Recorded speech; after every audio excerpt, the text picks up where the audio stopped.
All right, jumping on to this topic that I saw earlier. Yes, I'm going at it in uniform. I wanted to jump on this kind of quickly for certain people.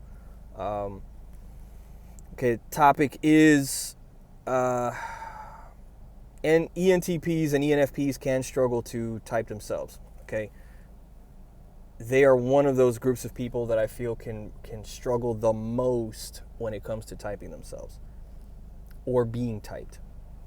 Why? Because of NE. What's the deal with NE?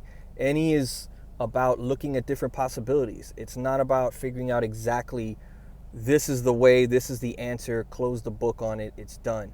No. NE is constantly looking and reevaluating things from a different point of view. So many NE dominant types may want to continue to reevaluate the structure of Socionics, MBTI, whatever system, right? And then they kind of want to keep checking it from different angles and giving it the what ifs. Well, what about this? What about that? Did we look at it from this direction or that direction, right? Now, some might say, well, ENTP, that why would an ENTP have these kinds of struggles? Like, don't they have good logical ability with TI and TE? Yes, but in this case, that actually is part of the problem. Okay, your strengths can always become a weakness. It's always a matter of context, right? Yin and yang never stops.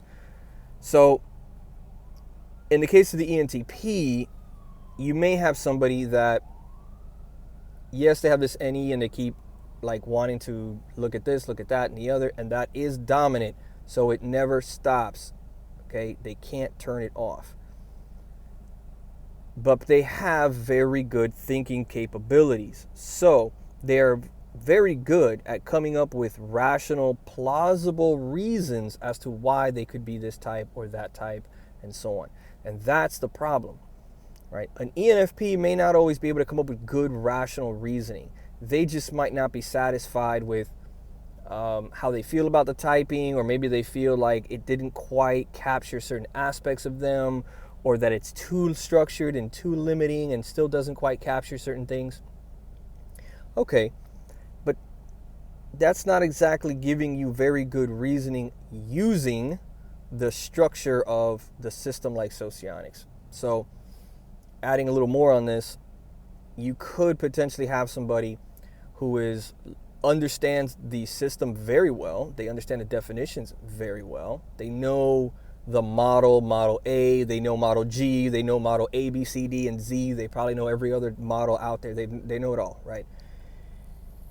And they keep using the structure against itself by kind of going, well, it says that my demonstrative shouldn't be this good, or it says that my mobilizing shouldn't be that, or my this shouldn't be there, and that doesn't quite make sense because of this, and that, and the other. Or this doesn't seem to make sense for me or apply to me because of this, and that, and the other. Right? And they're giving good reasons. It's a pretty good argument.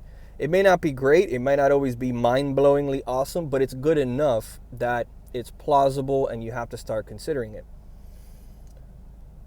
The ENTP is exceptionally good at that.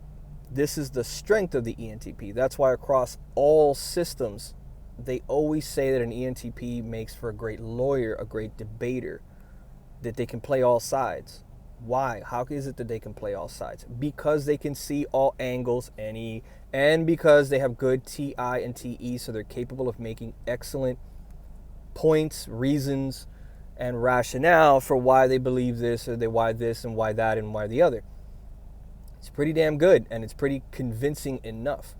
That's the reason for that stereotype. Okay? So obviously, you take an ENTP looking at some of these models, and they can kind of bounce around. Obviously, I already mentioned the ENFP can bounce around, this, that, and the other. Now, let's address the issue of some people thinking that this is bullshit, it can't possibly work because, ENTPs are just so obvious, or ENFPs are really obvious. No, they're not. They're not always so damn obvious. Okay? Some ENTPs or ENFPs, or even other types with good NE within the ego block, all right? So even an INTP, I'll even throw the LIE, the ENTJs, may sometimes run into some of these problems too because they have NE demonstrative, They have very strong usage of any too. So they can see different ways of combining stuff in different angles and all that kind of stuff. So they may have some issues every now and again as well. Okay, I'll talk about them a little further later. And now I lost track of where I was going. How do you like them apples? I don't know. Anyway, yeah, so some people think that ENTPs and ENFPs are really obvious, that they're, that they stand out a mile away, that their NE is flying all over the place because they're like this ADHD'd person who thinks they're coming up with death rays and laser beams and they're going to build some other weird thing, or they're trying to come up with some, I don't know, an opera or something. Like they're always this super creative, inventive type. So you're always going to notice them right away. No, they're not always that, right? They're not always that obvious. It depends on circumstances, depends on their life, it depends on other things going on. What's their career, what's their family background, etc., right? So they're not always so damn obvious. In fact, I would argue that most of them are not always so obvious.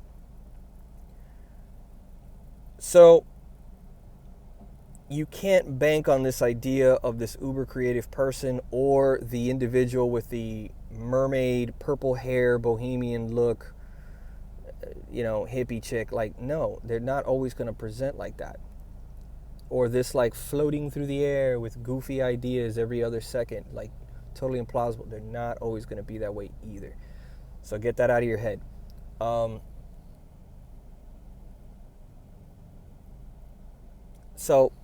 Yeah, now, some other types, as I already mentioned the INTP, I mentioned the ENTJs, can have some issues. INTPs have NE in the ego block, so they too are kind of like running around looking at different possibilities, different things. The ENTJ has NE within the demonstrative, it's a demonstrative spot for them, so they're very, very good at using NE. They're very good at seeing different alternatives and different possibilities also. That could also kind of become a problem. Now, the ENTJ is probably less likely to have these issues because the ENTJ is more likely to try to just zone in on something, go, look, yeah, this is what I am. That's good enough for me, whatever. I don't see any more practical reason to continue to look at more stuff. They may not even spend that much time in typology things because they looked at it, okay, they got some kind of a score, what am I doing with this, I don't know, whatever, and then just move on. Whereas the ENTP or even an INTP, maybe an ENFP, like these types might want to continue to play with the models, with the system, looking at it from different angles and so on, and they're continuously coming at it again and again, and that could be a problem. That's why they're now thinking they're this type or that type or whatever. All right. So, all important reasons. Now, I'm stressing this is my theory. It's a theory I've had for quite a long time, years at this point. So it's not something you're necessarily going to go look it up on Wikisocion or something like that, and there's going to be something from the founder that this is an issue. No, not necessarily. You're probably not. This is something I've come up with. But I think there's plenty of evidence for it. I think you can see people who have been typed ENTP or ENFP or these things, and then they're kind of surprised. They've been bouncing around for a while, and they're like, oh, I didn't really consider it. I don't know. There's evidence right there that it happens. Other bits of evidence, other people have, in a roundabout way, alluded to some of the things I'm referring to. Jack Aaron, in his video for ENTP's Typed Correctly series, he talked about how, first off, NE is about looking at possibilities and angles and so on. We know that, right? Not wanting to close the door on things, also well established. But he also specifically brings up that an ENTP can change their mind and can change their mind very quickly. They can look at something and go, oh, okay, that's another way of looking at it. Oh, that's cool, that's interesting. Let me do, and they quickly adopt that new way of thinking. They realign themselves to that way of thinking. They can snap their TI structure completely from one thing to another thing And they can do it like this, instantaneously, in fact. Okay, that's the TI in a creative position. It's more flexible, right? It's not this permanent thing that can never change. It can change. They're flexible with it. And because of the great usage of the TI and the TE, they are very good at figuring out new structures and systems, how to operate them, changing their mind thanks to the NE, and then now that they've changed their mind or they've uncovered something new, TI and TE kicks in and allows them to very quickly figure out, this is the new structure, these are all the reasons why, this is the reasons why I'm actually this type now. And they're good reasons. They're at least good enough that it's worth looking into. Okay, it's worth now making somebody scratch their head and go, oh man, maybe he actually is this other type. All right, it's good enough. That's the problem. So if you're an ENTP or an ENFP that you recently discovered you're one of those and you're surprised at why the hell it is that you are one of these types, you didn't figure it out earlier, don't worry, don't kick yourself. If you're one of those people who are scratching your head wondering, I couldn't believe it, how could an ENTP screw it up there? I mean, aren't these systems like built by ENTPs? Yes, but these systems are also, they're ENTPs. They can come up with all kinds of stuff. ENTPs can argue with themselves. Like, again, the stereotype of being the debater, the lawyer, right? That stereotype is there for a reason. So anyway,